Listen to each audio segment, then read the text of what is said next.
नमस्कार दोस्तों, स्वागत है आप सभी का द राइटर इंस्टीट्यूट में। और इस वीडियो में हम बात करेंगे हड़प्पा सभ्यता और सिंधु सभ्यता के बारे में।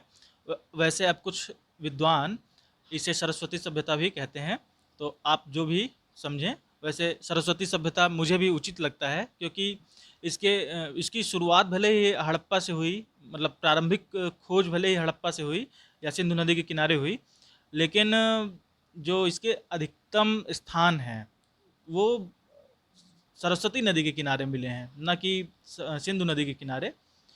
फिर भी ठीक है, तो आइए शुरू करते हैं। हड़प्पा सभ्यता या सिंधु सभ्यता का जो कार्यकाल है वो 2500 वर्ष से 2500 ईसा पूर्व से 1750 ईसा पूर्व के बीच का माना जाता है। और चनहूदड़ों के पहला प्रश्न यहाँ पर हम देखते हैं, चनहूदड़ों के उत्खनन का निर्देशन किसने किया था? तो J.H. मैके ने किया था। ये जो प्रश्न मैं आपको बता रहा हूँ ये पूर्व की परीक्षाओं में आ चुके हैं। वन लाइनर के रूप में मैंने एक बुक से इन्हें उठाया है, और आप इसको एज ए आप इसको नोट डाउन कर सकते हैं, या PDF इसकी आप हमारे टेलीग्राम चैनल से डाउनलोड कर सकते हैं। जब ये ख़त्म हो जाएगा उसके बाद मैं बुक्स से और अच्छे क्वेश्चंस लाऊंगा। तो आइए शुरू करते हैं। चनहूदड़ों के उत्खनन का निर्देशन किसने किया था? J.H. मैके ने। हड़प्पा सभ्यता, और हड़प्पा सभ्यता पहली बार चार्ल्स मेसन ने कहा था, का सर्वाधिक मान्यता प्राप्त काल है 2500 ईसा पूर्व से 1750 ईसा पूर्व तक। सिंधु घाटी सभ्यता, सिंधु घाटी सभ्यता सर्वप्रथम जॉन मार्शल ने कहा था। को आर्यों से पूर्व क्यों रखा जाता है? तो मृदभांड पाए जाते हैं इसलिए। भारत में चांदी की उपलब्धता के प्राचीनतम साक्ष्य मिलते हैं हड़प्पा संस्कृति से। हड़प्पा संस्कृति में पाए जाने वाली मुहरों और टेराकोटा कलाकृतियों में किस एक जानवर का निरूपण नहीं मिलता है? तो ये आश्चर्य का विषय है कि गाय का निरूपण नहीं मिलता है। हड़प्पा में मिट्टी के बर्तनों पर सामान्यतया किस रंग का प्रयोग होता था? लाल रंग का प्रयोग होता था, लाल रंग का। मूर्ति पूजा का आरंभ कब माना जाता है? तो पूर्व आर्यन युग से माना जाता है। सिंधु सभ्यता के बारे में अब प्रश्न में तो यह था कि क्या सत्य नहीं है, तो जितने भी इस तरह के क्वेश्चन थे मैंने उनको एक जगह कलेक्ट कर लिया है। तो इससे आपको केवल ये याद रखना है कि क्या क्या सत्य है। ठीक, तो यह अपने नगर नियोजन के लिए जानी जाती है। यह मोहनजोदड़ो और हड़प्पा के लिए जानी जाती है। इसके पास चित्रलेखा लिपि थी। इसके पास लौह और रक्षा शस्त्रों के ज्ञान का अभाव था, और व्यापार और वाणिज्य उन्नत दशा में था। ये सभी बातें सिंधु सभ्यता के विषय में सत्य हैं। सिंधु सभ्यता का विशाल स्नानागार मोहनजोदड़ो में पाया गया। एक जुते हुए खेत की खोज कालीबंगा से हुई। कालीबंगा राजस्थान में है और मोहनजोदड़ो पाकिस्तान में है। प्राचीन स्थल तथा पुरातात्विक खोज का सही सुमेल अधोलिखित है। तो प्रश्न में ये सुमेलित नहीं था, मैंने इसको सुमेलित करके आपके सामने प्रस्तुत किया है, आप केवल याद कर लीजिए। लोथल एक बंदरगाह था। कालीबंगा से जुते हुए खेत मिले हैं, और लोथल से आपको पाश्चात्य शैली के जो टॉयलेट होते हैं उनके भी अवशेष मिलते हैं।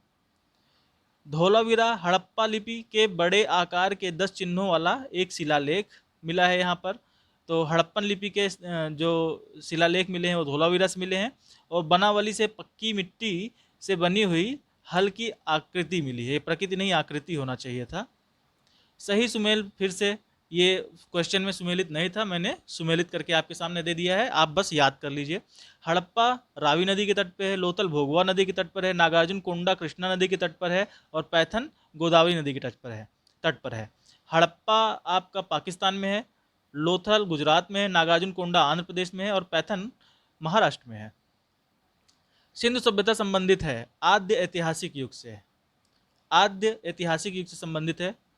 हड़प्पा संस्कृति के स्थल मोहनजोदड़ो तथा चन्हूजोदड़ो कहाँ पर अवस्थित हैं? तो मोहनजोदड़ो और चन्हूदड़ो सिंधु में स्थित है। सही सुमेलित आलमगीरपुर उत्तर प्रदेश में मेरठ के पास है, लोथल गुजरात में है, कालीबंगा गंगानगर राजस्थान में है, और रोपड़ पंजाब में है। भारत का सबसे बड़ा हड़प्पन पुरा स्थल राखी गढ़ी है, गग्गर नदी के तट पर स्थित है। सिंधु सभ्यता का पत्तन नगर लोथल था। पत्तन का मतलब होता है बंदरगाह। रायपुर जहां हड़प्पा की समकालीन सभ्यता थी सौराष्ट्र में है, सौराष्ट्र गुजरात में है। सिंधु घाटी की सभ्यता गैर आर्य थी क्योंकि वह नगरीय सभ्यता थी। मानव समाज विलक्षण है क्योंकि वह मुख्यतः आश्रित होता है संस्कृति पर। संस्कृति पर। हड़प्पा सभ्यता की उत्पत्ति के संदर्भ में निम्न जोड़े सही सुमेलित हैं। तो ये जोड़े सही सुमेलित हैं, आपको बस याद रखना है। E.J.H. मैके, तो E.J.H. मैके ने कहा था सुमेर से लोगों का पलायन हुआ था। और बी.एम. रफ़ीक ने कहा था, माफ़ कीजिएगा, एम रफ़ीक मुगल ने कहा था हड़प्पा सभ्यता का विकास रावी नदी के क्षेत्र में हुआ। मार्टिमर व्हीलर ने कहा कि पश्चिमी एशिया से सभ्यता का विचार हड़प्पा सभ्यता में आया था। और अमलानंद घोष ने कहा हड़प्पा सभ्यता का उद्भव पूर्व हड़प्पा सभ्यता की परिपक्वता के परिणाम स्वरूप हुआ।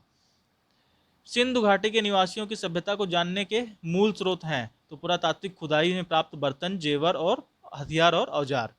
लेखन कला की उचित प्रणाली विकसित करने वाली सर्वप्रथम प्राचीन सभ्यता थी सुमेरिया। प्रथम लिपि आविष्कर्ता जो है वो सुमेरियन सभ्यता थी, जहाँ पर सबसे पहले लेखन की कला का विकास हुआ था। सिंधु घाटी के लोग विश्वास करते थे मातृशक्ति में। सिंधु घाटी के लोग पूजा करते थे पशुपति की, जो आदिशिव भी माना जाता है इन्हें। फिर से सुमेलित, ये सब सुमेलित है, आपको बस याद रखना है। हड़प्पा सभ्यता की खोज दयाराम साहनी ने की थी। लोथल की खोज S.R. राव ने की थी। सुरकोटदा J.P. जोशी ने खोज की थी। और धोलावीरा R.S. बिस्ट ने खोज की थी। ये सारे ही बहुत इंपॉर्टेंट हैं, खासकर हड़प्पा और धोलावीरा ज़रूर याद रखिएगा। मोहनजोदड़ो एवं हड़प्पा की खुदाई के प्रभारी थे सर जॉन मार्शल। हड़प्पा का उत्खनन करने वाला प्रथम पुरातत्वविद जो इसके महत्व को नहीं जानता था या नहीं समझ सका था, ए कनिंघम। सिंधु सभ्यता के विकसित अवस्था में किस स्थल से घरों में कुओं के अवशेष मिले हैं? मोहनजोदड़ो।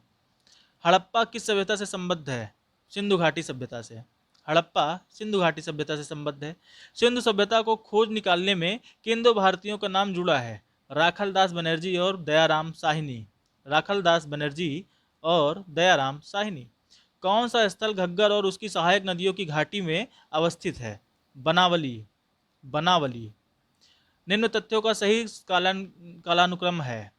तो ये सही काल में लगे हुए हैं, आप बस याद कर लीजिए। सबसे पहले नगर संस्कृति, हड़प्पा सभ्यता, फिर लोहे का हल वैदिक काल में आया था, फिर आहत मुद्रा ये 6वीं शताब्दी ईसा पूर्व में बनना शुरू हुई थी, और सोने के सिक्के 2वीं शताब्दी ईसा पूर्व में बनना शुरू हुआ था। तो ये इस क्रम में सही से लगा हुआ है, आप बस याद कर लीजिए।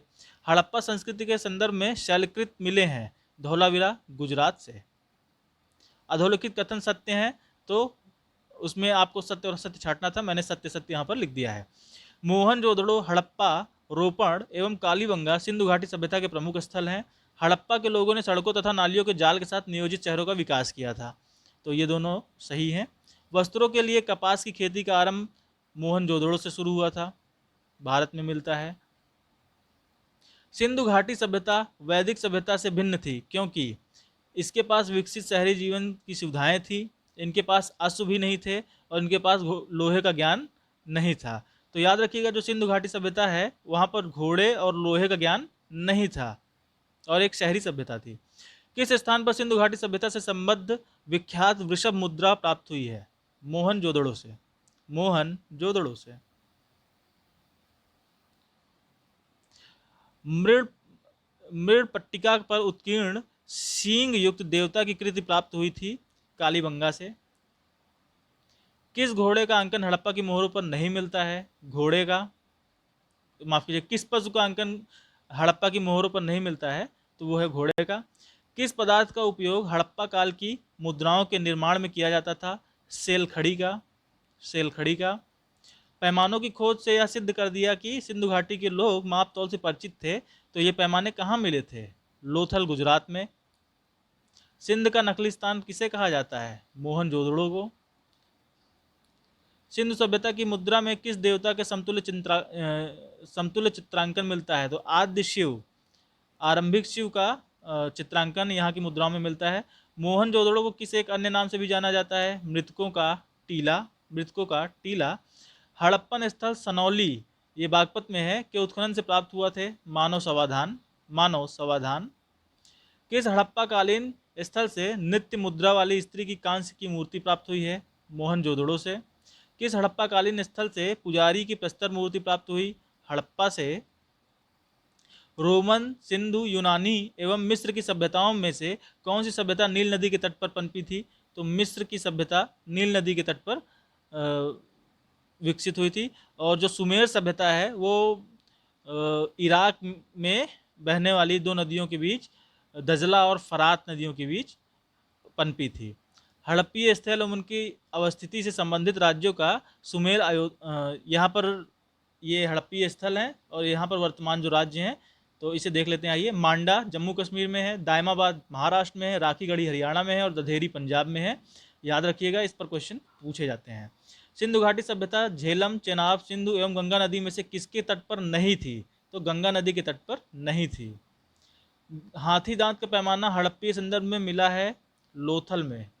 लोथल में कौन सा हड़प्पीय नगर 3 भागों में विभक्त है? धौलावीरा गुजरात में। धौलावीरा गुजरात में। एक उन्नत जल प्रबंधन व्यवस्था का साक्ष्य प्राप्त हुआ है धौलावीरा से। धौलावीरा से। सिंधु घाटी सभ्यता के संदर्भ में अधोलिखित कथन सत्य हैं। यह मुख्यतः लौकिक सभ्यता थी तथा इसमें धार्मिक तत्व यद्यपि उपस्थित था, वर्चस्वशाली नहीं था और इस काल में भारत में कपास से वस्त्र बनाए जाते थे। तो ये दोनों कथन सत्य हैं। ऊपर भी कुछ ऐसे कथन हैं जो सत्य हैं, उन सबको आप एक जगह नोट कर लीजिए क्योंकि सत्य और असत्य से संबंधित क्वेश्चन आते हैं। सिंधु सभ्यता के संदर्भ में निम्न कथन सत्य हैं। उनके विशाल महल और मंदिर होते थे। वे देवियों और देवताओं दोनों की पूजा करते थे। वे युद्ध में घोड़ों द्वारा खींचे गए रथों का प्रयोग करते थे। तो ये तीनों ही सत्य हैं, आप इन तीनों को ही याद रखें। तो सत्य असत्य से संबंधित काफ़ी सारे फैक्ट हो गए हैं, आप इनको एक जगह नोट कर लीजिएगा। पीडीएफ आपको हमारे टेलीग्राम चैनल से मिल जाएगी। इस वीडियो में इतना ही। अगर आपको हमारा वीडियो अच्छा लगा तो वीडियो को लाइक कीजिए, चैनल सब्सक्राइब कीजिए और दोस्तों के साथ शेयर करना मत भूलिए। धन्यवाद।